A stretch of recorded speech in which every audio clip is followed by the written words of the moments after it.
Hello, this is Mr. Pillsbury, and I'm here to talk to you about the Cold War.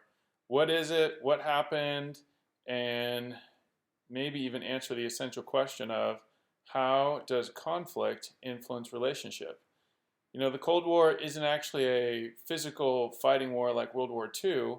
It's actually more of a war of words and a war of positioning in the new global economy that we see forming after World War II. So to start with, let's start with the causes of World War II. The causes of World War II are threefold, and I'm going to make it nice and big.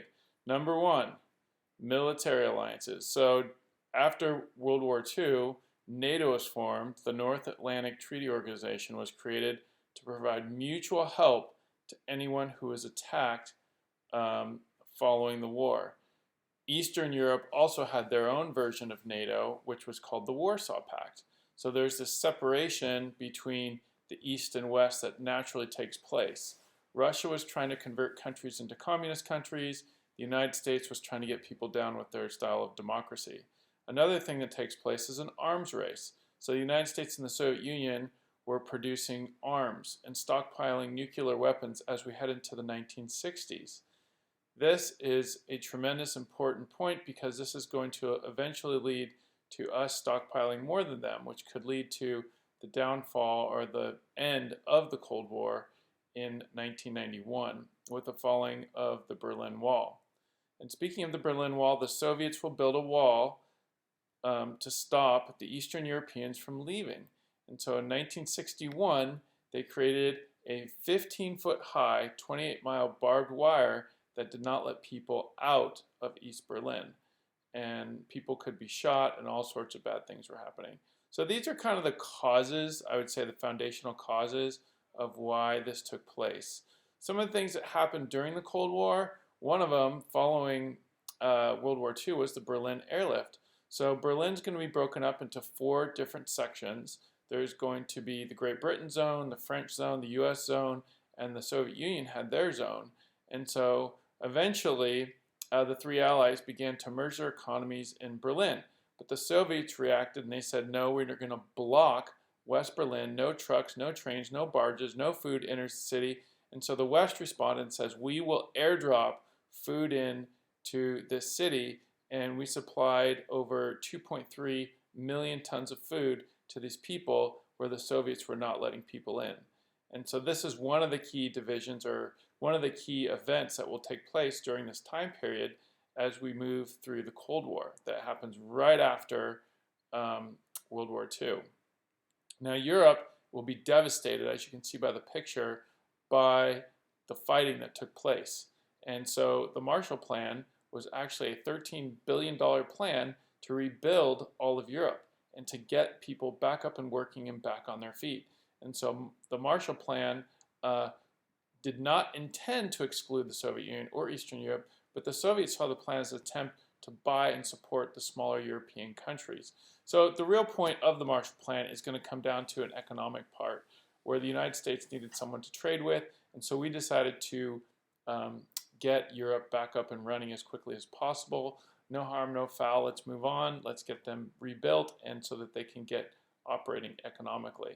Whereas, so another riff between the United States and Russia is Russia feels excluded, and so they actually take this as they're offended. So we've got the Berlin Airlift, we've got the Marshall Plan.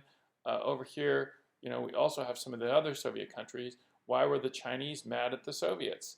The Chinese were not happy with the economic aid provided by the Soviets. The Chinese wanted the Soviets to promote a world revolution for communism, and the Chinese wanted more aid to retake Taiwan from Chiang Kai-shek.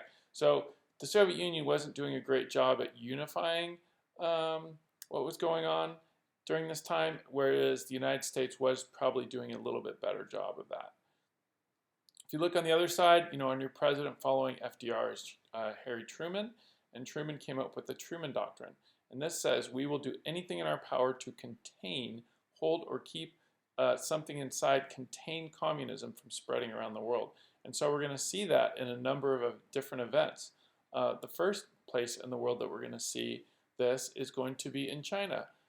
We do not do a very good job of containing the Chinese, but the Chinese are communists. and they're living under a communist ruler named Mao Zedong. And this basically is going to be a time that a lot of people will flee China and they will go to Taiwan. And that's one of the reasons why, if you look back over here, you'll see that China wanted to retake Taiwan from Chiang Kai-shek because he wanted everybody to be unified under communism. The slogan was, hard work for a few years, happiness for 1,000. So that was kind of their slogan as a communist country during this time. Eventually, 15 million people are going to starve in their country. Chinese communists will win a civil war so that they will remain communist. And China eventually did sign a pact of friendship with the Soviet Union in 1950 to try to move communism forward. The number 2 point is the US and the Soviet Union. During World War II, this will destroy the European supremacy over world affairs, and the Cold War is going to be divided into 2 camps. The first is that of the United States and the Western nations. The other is going to be the communist countries and Russia and the Eastern nations.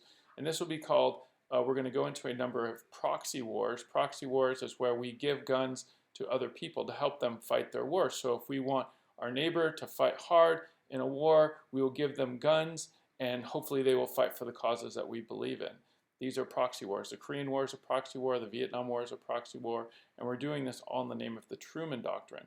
And so that's kind of what we're going to be going into as we move over here into the Korean War. Japan controlled Korea until 1945, and then the Soviet Union and the US agreed to divide Korea into 2 zones. You got North Korea and South Korea. Even today, North Korea is considered communist, or very close to it. As the relations between the United States and the Soviets got worse, these 2 separate governments will emerge. And so North Korea will invade South Korea, trying to convert them to communists. Yet this is another example of communist aggressive expansion, and the UN will have to invade the North in hopes of rejoining both countries. After 3 years of fighting, nothing takes place, nothing gets solved. The United States does try to help South Korea as they fight against the communists in the North. And so this is another reason, it's called a proxy war, but this is another reason why we have this thing called a Cold War. Tensions were high between the Soviets and the United States. I lived through the Cold War. There's a great work called The Red Dawn if you want to see what it was like to live during the 1980s and experience this Cold War. The last one may concern your grandfather, as he may have fought in the Vietnam War. The Vietnam War started with a struggle of the French. The French actually controlled a lot of Vietnam. Eventually they pulled out because it was too difficult to control, and they had a leader named Ho Chi Minh. And Ho Chi Minh seized power, and he was communist, and eventually we started bringing our troops over there to South Vietnam so that we could actually, so we had the same thing, North Vietnam, South Vietnam. North Vietnam is communist, and we thought that the dominoes are going to fall and all these countries are going to become communist.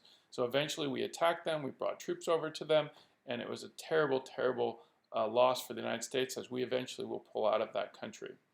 Anyways, this is the visual diagram. I know it's short, but because I'm running out of space on my computer, I have to keep it short, and you can ask me any questions that you may have regarding the Cold War.